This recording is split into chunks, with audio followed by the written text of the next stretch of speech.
அகில மீடியா நேயர்களுக்கு வணக்கம். இன்றைய உலகத்தின் காலை நேர தலைப்புச் செய்திகள். ரஷ்யாவின் போர் வரவு செலவு திட்டத்தின் முக்கிய வருவாய் ஆதாரமான எண்ணெய் சுத்திகரிப்பு நிலையங்கள் மற்றும் எரிபொருள் சேமிப்பு நிலையங்கள் மீது உக்ரைன் ஆளில்லா வானூர்திகள் மூலம் அதிரடி தாக்குதல்களை நடத்தியுள்ளது. சமாரா பிராந்தியத்தில் உள்ள 2 எண்ணெய் சுத்திகரிப்பு நிலையங்கள், கிரிமியாவில் உள்ள எரிபொருள் கிடங்கு மற்றும் பால்டிக் கடல் துறைமுகம் ஆகியவை இந்த தாக்குதலுக்கு உள்ளாகியுள்ளன. செயின்ட் பீட்டர்ஸ்பர்க் அருகே உள்ள வைசோட்ஸ்க் துறைமுகத்தில் ஏற்பட்ட தீயை அணைத்துள்ளதாக ரஷ்ய அதிகாரிகள் தெரிவித்துள்ளனர். இந்த தாக்குதல்கள் மூலம் ரஷ்யாவின் தினசரி எண்ணெய் விநியோகத்தில் சுமார் 8,80,000 பீப்பாய்கள் வரை குறைந்துள்ளதாக உக்ரைன் தரப்பு தெரிவித்துள்ளது. குறிப்பாக நோவோகேஸ்பேஸ் மற்றும் சிஸ்டான் ஆகிய நகரங்களில் உள்ள சுத்திகரிப்பு நிலையங்கள் மீண்டும் குறிவைக்கப்பட்டுள்ளன. மேலும் ரஷ்யாவால் ஆக்கிரமிக்கப்பட்ட கிரிமியாவில் 22 ஆளில்லா வானூர்திகளை சுட்டு வீழ்த்தியதாக ரஷ்யா கூறினாலும் அங்குள்ள எரிபொருள் தொட்டி தீப்பற்றி எரிந்துள்ளதை உக்ரைன் உறுதிப்படுத்தியுள்ளதாக ராய்டர்ஸ் செய்தி வெளியிட்டுள்ளது. மத்திய கிழக்கில் ஏற்கனவே கொழுந்துவிட்டு எரிந்து கொண்டிருக்கும் போர் நெருக்கடியில் நேற்று ஏமனின் கவுதி அமைப்பினர்கள் அமெரிக்கா மற்றும் அதன் நட்பு நாடுகளுக்கு விடுத்துள்ள இறுதி எச்சரிக்கை உலக நாடுகளை பீதியில் ஆழ்த்தியுள்ளது. நேற்று மதியம் ஏமனின் கவுதி அமைப்பின் துணை வெளியுறவு அமைச்சர் குஷைன் அல் எஸி தனது எக்ஸ் தளத்தில் ஒரு அதிரடியான பதிவை வெளியிட்டுள்ளார். சீனா ஒருவேளை பாப் அல் மண்டேப் ஜலசந்தியை மூட முடிவெடுத்தால் மனிதர்களோ எந்த சக்தியாலும் அதை மீண்டும் திறக்க முடியாது. அமெரிக்கா தனது அமைதிக்கு எதிரான கொள்கைகளை கைவிடாவிட்டால் செங்கடலின் நுழைவாயிலான பாப் அல் மண்டேப் ஜலசந்தியை நிரந்தரமாக முடக்கப் போவதாக அவர்கள் எச்சரித்துள்ளனர். கடந்த சில நாட்களாக கவுதிகள் இஸ்ரேலின் முக்கிய பகுதிகளை இலக்கு வைத்து தாக்குதல்களை தீவிரப்படுத்தியுள்ளனர். ஏமனில் இருந்து இஸ்ரேலை நோக்கி ஏவப்பட்ட ஏவுகணையை இஸ்ரேலின் வான் பாதுகாப்படை இடைமறித்தது. இருப்பினும் மக்கள் நீண்ட நேரம் பாதுகாப்பு அறைகளில் இருக்க வேண்டியிருந்தது. இஸ்ரேல் மீது முதல் முறையாக ஏவுகணை மற்றும் ட்ரோன் தாக்குதல்களை நடத்தி கவுதிகள் இந்த போரில் நேரடி பங்காளிகளாக மாறியுள்ளனர். தற்போது மத்திய கிழக்கில் 2 முக்கிய கடல் பாதைகளும் முடக்கப்படும் அபாயத்தில் உள்ளன.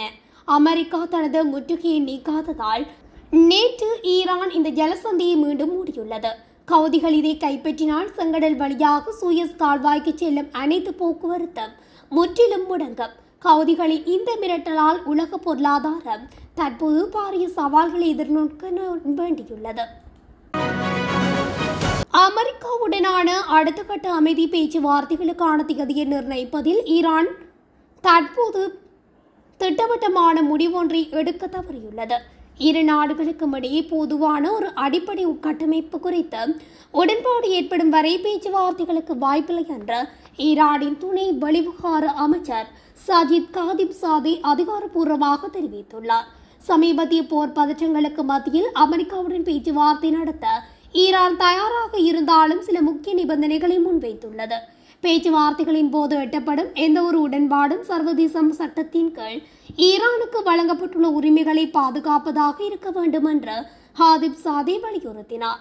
இருதரப்பும் ஒப்புக்கொள்ளக்கூடிய ஒரு கட்டமைப்பை முதலில் உருவாக்க வேண்டும். அதுவரை பேச்சுவார்த்தைக்கான திகதியை அறிவிப்பதில் அர்த்தமில்லை என்று அவர் கூறியுள்ளார். ஏற்கனவே உள்ள ஒப்பந்தங்களின் அடிப்படையில் அமெரிக்கா தனது நிலைப்பாட்டை தெளிவுபடுத்த வேண்டும் என்று ஈரான் எதிர்பார்க்கிறது. ஹார்முஸ் நீரிணை மூடப்பட்ட விவகாரம் மற்றும் அமெரிக்காவின் பொருளாதார தடைகள் காரணமாக 2 நாடுகளுக்கும் இடையே கடும் மோதல் போக்கு நிலவி வருகின்றமையும் குறிப்பிடத்தக்கது. ஈரானின் தரை, வான் மற்றும் கடல் எல்லைகளின் பாதுகாப்பு, சுதந்திரம் மற்றும் பிராந்திய ஒருமைப்பாட்டை தொடர்ந்து பாதுகாப்போம் என்று அந்நாட்டின் இராணுவ தளபதி மேஜர் ஜெனரல் அமீர் கடாமி உறுதியளித்துள்ளார்.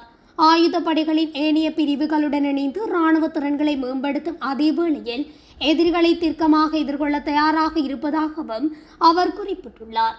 ஈரானிய படைகள் தியாக உணர்வுடனும் ஜிகாத் சிந்தனையுடனும் உந்தப்பட்டு தமது கடமையில் அசைக்க முடியாத அர்ப்பணிப்புடன் செயல்படுவதாக அவர் தெரிவித்துள்ளார். எங்கள் படைகள் எதிரிகளை கடைசி மூச்சு வரை எதிர்கொள்ளும். எந்நேரமும் போருக்கு தயாராக வீரர்களை துப்பாக்கியின் விசையில் வைத்திருப்பார்கள் என்றும் ஹடாமி எச்சரிக்கை விடுத்துள்ளார். ஈரானின் தேசிய இராணுவ தினத்தை முன்னிட்டு அவர் விடுத்துள்ள இந்த செய்தி அமெரிக்கா மற்றும் இஸ்ரேலுடனான பிராந்திய பதட்டம் அதிகரித்து வரும் சூழலில் பெரும் கவனத்தை ஈர்த்துள்ளமை குறிப்பிடத்தக்கது. விருதுநகர் அருகே பட்டாசு ஆலையில் ஏற்பட்ட வெடி விபத்தில் 17 பேர் பலியாகியுள்ளதாக தகவல் தெரிய வந்துள்ளது. இந்த விபத்தில் முதலில் 4 பேர் உயிரிழந்ததாக கூறப்பட்ட நிலையில் தற்போது பலி எண்ணிக்கை உயர்ந்துள்ளது.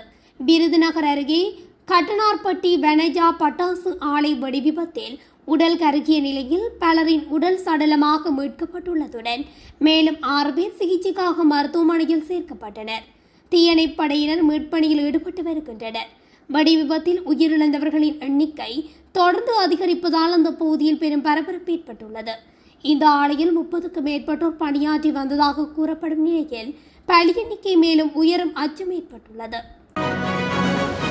இஸ்ரேல் அதன் நட்பு நாடான அமெரிக்காவுடன் இணைந்து ஈரானுடனான போர் நிறுத்தம் முறியக்கூடும் என்ற சாத்தியத்திற்கு தயாராகி வருகிறது.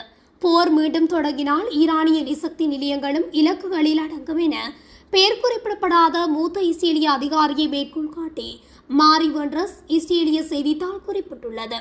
யுரேனியம் செறிவூட்டலுக்கான தனது உரிமை குறித்த முந்தைய நிலைப்பாட்டில் ஈரான் உறுதியாக உள்ளது. வாஷிங்டனுக்கும் டெஹ்ரானுக்கும் இடையிலான பேச்சுவார்த்தைகளில் மத்தியஸ்தர்களிடையே எந்த நம்பிக்கையும் இல்லை என்று அந்த செய்தித்தாள் தெரிவித்தது. பாகிஸ்தானின் மத்தியஸ்தத்தில் ஏற்பட்ட 2 வார கால போர் நிறுத்தத்தின் கீழ் ஏப்ரல் 8 அன்று போர் நிறுத்தப்பட்டது. வாஷிங்டனும் டெஹ்ரானும் கடந்த வார இறுதியில் பாகிஸ்தானில் அரிதான நேரடி பேச்சுவார்த்தைகளை நடத்தின. ஆனால் அந்த பேச்சுவார்த்தைகள் எந்த ஒரு உடன்பாடும் எட்டப்படாமல் முடிவடைந்தன. மத்தியஸ்தர்கள் இஸ்லாமாபாத்தில் மற்றொரு சுற்று பேச்சுவார்த்தைகளை நடத்த முயன்று வருகின்றனர். பேச்சுவார்த்தைகளில் முன்னேற்றம் ஏற்பட்டிருந்த போதிலும் டெஹ்ரானுக்கும் வாஷிங்டனுக்கும் இடையே பெரும் கருத்து வேறுபாடுகள் நீடிப்பதாக ஈரான் நாடாளுமன்ற சபாநாயகர் முகமது ஃபாகர் கலீஃபா ஞாயிற்றுக்கிழமை தெரிவித்துள்ளார். அமெரிக்காவுடன் நடைபெற்ற பேச்சுவார்த்தைகள் இரு தரப்புக்கும் ஒருவரையொருவர் அதிகமாக உணரக்கூடிய நிலையை உருவாக்கியுள்ளன என்று அமெரிக்காவுடன் நடைபெற்று வரும் பேச்சுவார்த்தைகளில் ஈரான் குழுவை வழிநடத்தும் முகமது ஃபாகர் கலீஃபா தெரிவித்துள்ளார். அதே நேரத்தில் இருதரப்பும் இறுதி ஒப்பந்தத்துக்கு இன்னும் தொலைவில் உள்ளன என்றும் அவர் தெரிவித்துள்ளார். மேலும் முன்னேற்றம் ஏற்பட்டுள்ளதுடன் இன்னும் முக்கியமான இடைவெளிகள் உள்ளன. சில அடிப்படை பிரச்சினைகள் இன்னும் தீர்க்கப்படவில்லை என்று அவர் குறிப்பிட்டுள்ளார். தேசிய நலன்களை அடைவதற்காக இராணுவ நடவடிக்கையும் தூதரக பேச்சுவார்த்தையும் 2 முக்கியமானவை எனவும் அவர் வலியுறுத்தினார். அதேவேளை அமெரிக்கா சிறிய தவறு செய்தாலும் நாங்கள் வலிமையுடன் பதிலளிப்போம் என எச்சரித்துள்ளார். அமெரிக்காவை விட ஈரான் சுதந்திர ரீதியாக மேலான நிலை பெற்றுள்ளதாகவும் அவர் குறிப்பிட்டுள்ளார். நாம் எதிரியை முழுமையாக அழிக்கவில்லை. அவர்களிடம் இன்னும் பணமும் ஆயுதமும் உள்ளது. ஆனால் தந்திர ரீதியாக அவர்கள் எங்களிடம் தோல்வி கண்டுள்ளனர் என அவர் தெரிவித்துள்ளார். கடைசி பேச்சுவார்த்தை சுற்றில் பாகிஸ்தானில் அமெரிக்க துணை ஜனாதிபதி ஜேடி வான்ஸுக்கு ஈரானுக்கு அமெரிக்காவின் நம்பிக்கை இல்லை என்பதை தெரிவித்ததாகவும் அவர் குறிப்பிட்டுள்ளார். அமெரிக்க ஈரானிய மக்களின் நம்பிக்கையை பெற வேண்டும் எனவும் அவர் வலியுறுத்தினார். மேலும் ஹார்முஸ் நீரிணை இஸ்லாமிய குடியரசின் கட்டுப்பாட்டில் உள்ளது என்றும் அவர் தெரிவித்துள்ளார். மலேசியாவின் சபா மாநிலத்தில் உள்ள கடலோர கிராமம் ஒன்றில் ஏற்பட்ட தீ விபத்தில் சுமார் 200 வீடுகள் சேதமாகியுள்ளன. அந்நாட்டு அரசு செய்தி நிறுவனத்தை மேற்கோள் காட்டி சர்வதேச ஊடகங்கள் செய்திகள் வெளியிட்டுள்ளன. குறித்த பகுதியில் அதிகளவிலான மரத்தாலான வீடுகள் காணப்பட்டமையும் பலத்த காற்று வீசியமையும் தீயை கட்டுப்படுத்துவதில் சிரமத்தை ஏற்படுத்தியதாக கூறப்படுகிறது. குடியுரிமை இல்லாதவர்கள் மற்றும் பழங்குடியின குழுக்கள் உள்ளிட்ட நாட்டின் ஏழ்மையான சமூகங்களே இப்பகுதியில் வசித்து வந்ததாக ஊடக அறிக்கைகள் கூறுகின்றன. பாதிக்கப்பட்டவர்களுக்கு தேவையான அடிப்படை உதவிகளை வழங்குவதற்கும் தற்காலிகமாக அவர்களை மீள்குடியேற்றுவதற்கும் மத்திய அரசாங்கம் சபா அதிகாரிகளுடன் இணைந்து செயற்பட்டு வருவதாக மலேசிய பிரதமர் அன்வர் இப்ராஹிம் குறிப்பிட்டுள்ளார். இந்த தீ விபத்தினால் 89 குடும்பங்களைச் சேர்ந்த 445 பேர் பாதிக்கப்பட்டுள்ளதாக தகவல்கள் தெரிவிக்கின்றன. ஈரானின் விமானப்படை மற்றும் ஏவுகணை திறன்களை பலவீனப்படுத்துதல், கடற்படை அழித்தல், தரைவழி தாக்குதல்களை தொடங்குதல், ஹார்முஸ் ஜலசந்தியை திறத்தல் உள்ளிட்ட தனது பல இலக்குகளில் அமெரிக்கா தோல்வியடைந்துள்ளதாக ஈரான் பாராளுமன்ற சபாநாயகர் முகமது ஃபாகர் கலீஃபா தெரிவித்துள்ளார். குறித்த இலக்குகளை எதையும் அமெரிக்கா அடையவில்லை. எச்சரிக்கைகளை விடுப்பதன் மூலமும் காலக்கெடுவை நிர்ணயிப்பதன் மூலமும் அமெரிக்கா தனது இலக்குகளை அடையவில்லை என்பதால் இடைத்தரகர்கள் மூலம் செய்திகளை அனுப்ப தொடங்கியுள்ளது. எங்கள் எண்ணெய் வளங்களை கைப்பற்றுவதற்காக எதிரிகள் ஈரானில் ஆட்சி மாற்றத்தை கொண்டுவரவும் ஈரானை வெனிசுலா போன்ற நிலைமைக்கு தள்ளவும் முயன்றனர். ஆனால் அந்த முயற்சி தோல்வி அடைந்தது என்று அவர் குறிப்பிட்டுள்ளார். உலகின் முக்கியமான எண்ணெய் போக்குவரத்து பாதையான கார்மஸ் நீரிணை மீண்டும் பரபரப்பு ஏற்படுத்தியுள்ளது. ஈரான் தனது கொசு படகுகள் எனப்படும் ஆயிரக்கணக்கான சிறிய அதிவேக தாக்குதல் படகுகளை பயன்படுத்தி அமெரிக்க கடற்படைக்கு எதிராக புதிய சவாலை உருவாக்கியுள்ளது. இந்த படகுகள் 40 முதல் 60 கெனட்ஸ் வேகத்தில் செல்லக்கூடியவை. இயந்திர துப்பாக்கிகள், ராக்கெட்டுகள், சில சமயங்களில் கப்பல் எதிர்ப்பு ஏவுகணைகள் மற்றும் கண்டிவெடிகளை அமைக்கும் கருவிகளுடன் முழுமையாக ஆயுதங்கள் நிறைந்துள்ளன. ட்ரோன்கள் மற்றும் கரையோர ஏவுகணைகளின் ஆதரவுடன் இவை கூட்டமாக தாக்கும் திறன் கொண்டவை. இவை சிறியவை, தொந்தரவானவை, ஆனால் கடுமையாக கடிக்கும். உலகின் மிக முக்கியமான கடல் பாதையாக ஆபத்துக்குள் தள்ளும் சக்தி இவைகளுக்கு உள்ளது என்று இந்த படகுகள் குறித்து முன்னாள் பென்டகன் அதிகாரி அலெக்ஸ் பிளிட்சாஸ் கூறியுள்ளார்.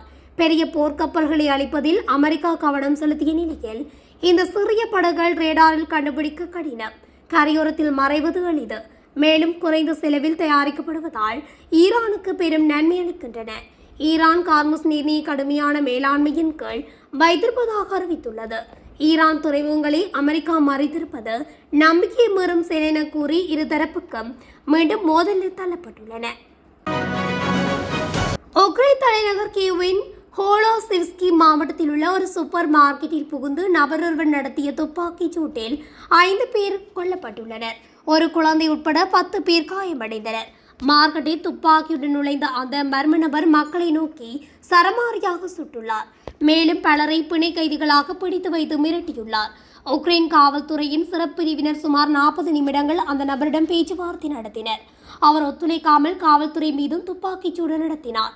பேச்சுவார்த்தை தோல்வி அடைந்ததை தொடர்ந்து சிறப்படையினர் கடைக்குள் புகுந்து அந்த நபரை சுட்டுக் கொன்று மக்களை மீட்டனர். காயமடைந்த ஒரு குழந்தை உட்பட 10 பேர் மருத்துவமனையில் அனுமதிக்கப்பட்டுள்ளனர்.